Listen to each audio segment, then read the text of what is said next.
Narinig mo ba yung devotion kanina? About personal eschatology. Personal eschatology. Something amazing kay Paul. Sabi ko, wala pa akong kilalang taong excited mamatay. Tapos yung genuine na totoong-totoo yung excitement niya eh.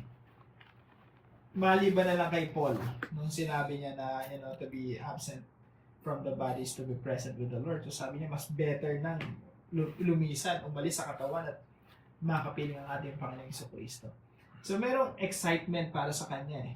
And actually, maraming pagkakataon sa buhay niya na pinigilan siya ng mga mananampalataya kasi yung pupuntahan niya ay maraming panganib. Pero sa kanya, wala yun. Sinuong niya lahat ng mga panganib hanggang sa, pumunta siya sa Jerusalem. Maraming panganib at pagsubok siyang pinagdaanan doon. Kumbaga, sumuot siya sa butas ng karayan para mabuhay. And then, later on sa Rome, doon na siya pinugutan ng ulo according to the tradition. So, para sa'yo, anong masasabi mo sa mga bagay na to? No? Pwede ka pala maging excited sa kamatayan. What do you think about this? Excited din ako. I do not seek yung tinatawag na martyr syndrome, na I do not actively seek for my death.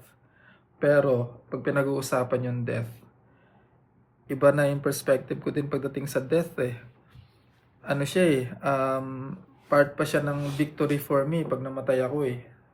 Victory of God in my life. Kasi yung sin, kasalanan, hindi ko na yung problema yung kaparusahan sa kasalanan, yung kabayaran ng kasalanan ay kamatayan.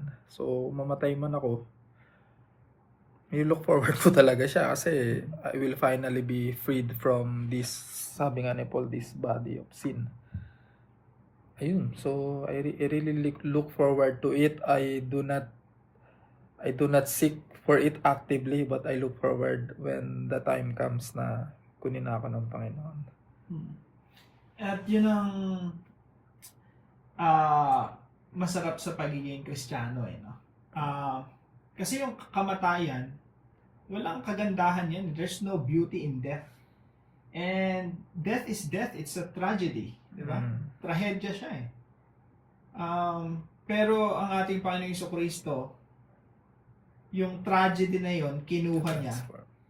Tapos ginamit niya para sa ikaliligtas natin. At the same time, yung death, ginawa niya lang doorway patungo doon sa buhay na walang hanggan. Kaya ibang klase na yung ginawa ni Jesus sa atin eh. Kaya sabi nga doon sa Hebrews chapter 2, 14 and 15, talagang yung kamatayan ni Kristo doon sa krus ang nagpalaya sa atin mula sa pagkaalipin ng takot sa kamatayan.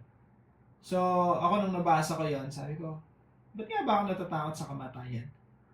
Kung sinasabi ng Hebrews chapter 2 na si Jesus namatay doon sa krus para palayain tayo sa pagkatakot sa kamatayan.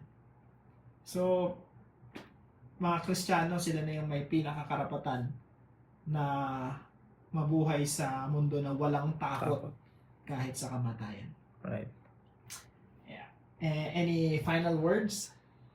Ngayon, meaningful yung life natin kasi sabi nga ni Paul, whether we live or die, we die unto the Lord. We live unto the Lord, we die unto the Lord. So, yung death sa atin, even yung death na mapait talaga yan, sabi mo nga, we do not romanticize death kasi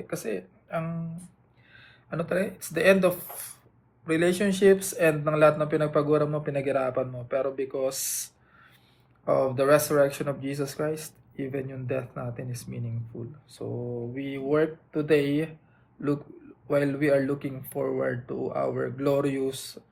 the glorious resurrection of our body. So kailangan muna nating mamatay kung hindi pa darating ang Panginoon.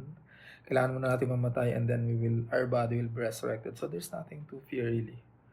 Alright. Thank you very much, Pastor and Attorney Ronald Toledo.